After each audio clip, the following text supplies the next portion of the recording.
И здравейте! Днес ще ви покажа как да се свържете на Майнкрафт. И добре, сега понеже аз имам два таблета, един ми е малък, друг голям. Понеже първия ми е Samsung и днес исках да ви покажа как да си го направите. Значи влизате в своя друг таблет, влизате в Майнкрафт. Влизате и чакате да ви стане. Изчакайте, че моят таблет нещо не се обърква. И понеже ще е малък клипа. Добре, нека да се сложим някакъв готин скин. Ето този е добър. Стив. И ето сега ще излезат. Чакайте, че моят сървър нещо заби. Сега пак ли трябва да правя? Извинете.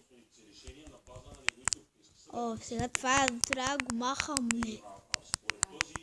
Извинете, но нещо заби. Сега ще я пуснем наново, понеже Samsung ми забива доста. Понеже имам поне един вирус, но не знам как се изтегли Майнкрафт и магазини.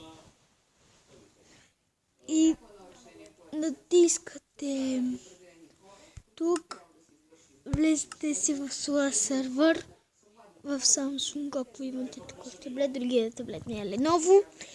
И на другия таблет гледате него и ви се получава ви се. Ето вижте, една точка.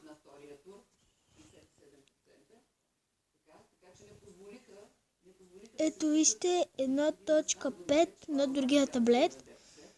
Натискате я и трябва много малко пространство, за да отделиш таблетите. И сега ще излеза. Ето, виждате ли? Ето, виждате ли ме? Ето и това беше клипа ми.